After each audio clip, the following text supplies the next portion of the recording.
యేసుక్రీస్తు ప్రభువునందు నిరీక్షణ ఉంచే వారుగా ఉండాలి, అనగా విశ్వాసం ఉంచే వారుగా ఉండాలి.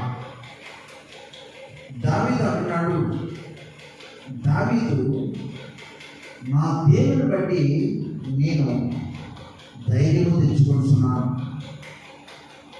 నా దేవుని బట్టి మొదటి సమూయేలు గ్రంథము 30:6 చూసినట్లయితే ఆ యొక్క వాక్యాన్ని చదువుతూ ఉంటుంటే మనకు దేవుని యొక్క ధైర్యం, దేవుని బట్టి మనకు ధైర్యం కలిగేదిగా ఉంటుందని దైవ లేఖన భాగము మనకు తెలియజేస్తున్నది.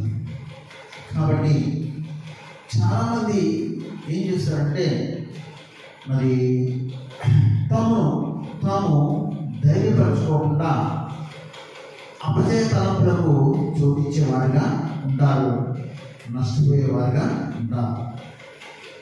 ఎందుకంటే దేవుని యొక్క లేఖనం తెలియజేస్తుంది, మేము ప్రార్థన చేయనప్పుడల్లా పొంది ఉన్నాము. మనము ఏ విషయమైతే మరి ఏ సమస్య గురించి అయితే ప్రార్థన చేస్తామో దావీదు దేవుని బట్టి ధైర్యం తెచ్చుకున్నాడు.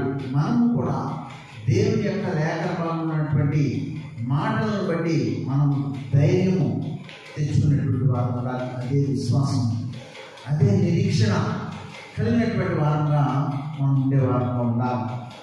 నిజంగా చూసినట్లయితే మొదటి రాజుల గ్రంథము నిన్న చదువుకున్నటువంటి విషయంలో చూసినట్లయితే 18:37 యెహోవా నా ప్రార్థన ఆలకించుము, యెహోవావైన నీవు దేవుడవై ఉన్నావని, నీవు వారి హృదయములను నీ తట్టు తిరిగా చేదువని ఈ జనులకు తెలియనట్లుగా నా ప్రార్థన అంగీకరించుము అని ఎవరు ప్రార్థన చేశారంటే ఏలియా భక్తులు ప్రార్థన చేస్తున్నారు. ఏలియా మనలాంటి స్వభావం కలిగినటువంటి వాడే, అయితే దేవుని వైపు నమ్మకం కలిగినటువంటి వాడు ఉన్నాడు.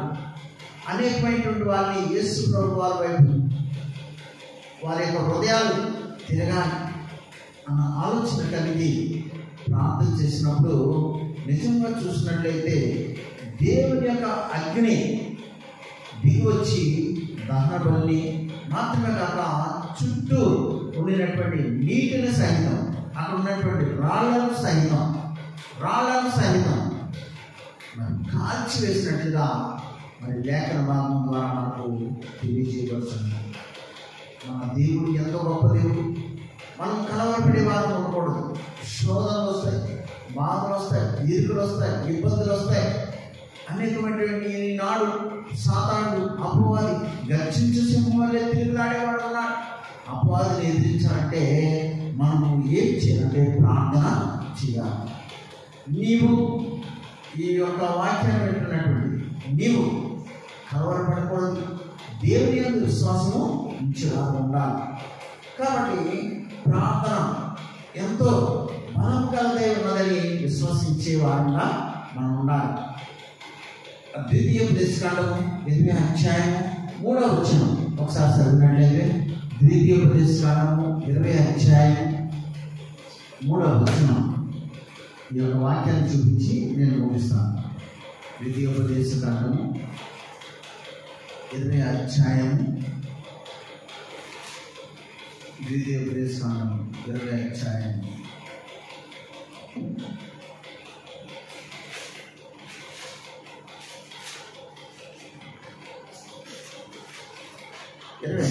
5వ చూసినట్లయితే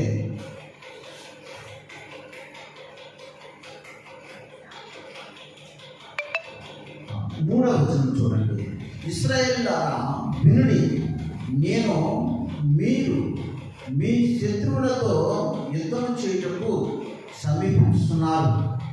మీ హృదయములు జంకనీయుడి, భయపడుడి, వనకపుడి, వారి ముఖము చూసి మరి బెదరకుడి. మీ కొరకు మీ శత్రువులతో యుద్ధం చేసి మిమ్మల్ని రక్షించువాడు మీ దేవుడైన యెహోవాయే. దేవుని నామానికి స్తోత్రం. ఎవరండి? మీ దేవుడైన యెహోవాయే, మన దేవుడైనటువంటి యేసు ప్రభువారే.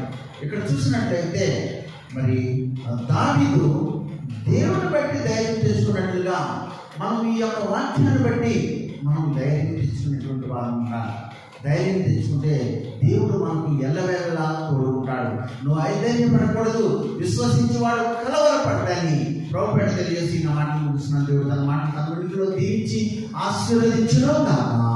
ఆమె ప్రార్థన చేస్తున్నాం. మహోన్నత తండ్రి, మా ప్రభువును ప్రియరక్షకుడైన యేసు నామమున బట్టి ప్రార్థన చేస్తున్నాం. తెలుస్తున్నాను ఈరోజు ప్రభు కలవరపడకూడదు, కలవరపడకుండా పడనీయుడి, మీ హృదయాలను కలవరపడనీయుడి. శోధనలు, బావులు, ఇరుకులు, ఇబ్బందులు ఏమొచ్చినప్పటికీ కూడా కలవరపడకుండా ధైర్యం కలిగినటువంటి వారు ఉండాలని దేవా దావీదు ధైర్యం తెచ్చుకున్నాడు. దేవా దేవుడిని బట్టి, దేవా నిన్ను బట్టి ప్రభా ధైర్యం తెచ్చుకున్నాడు. మా జీవితాల్లో కూడా ప్రభా యెషయాను ప్రధానమైన నాయన మాకు దేవుడే తోడు ఉన్నాడు.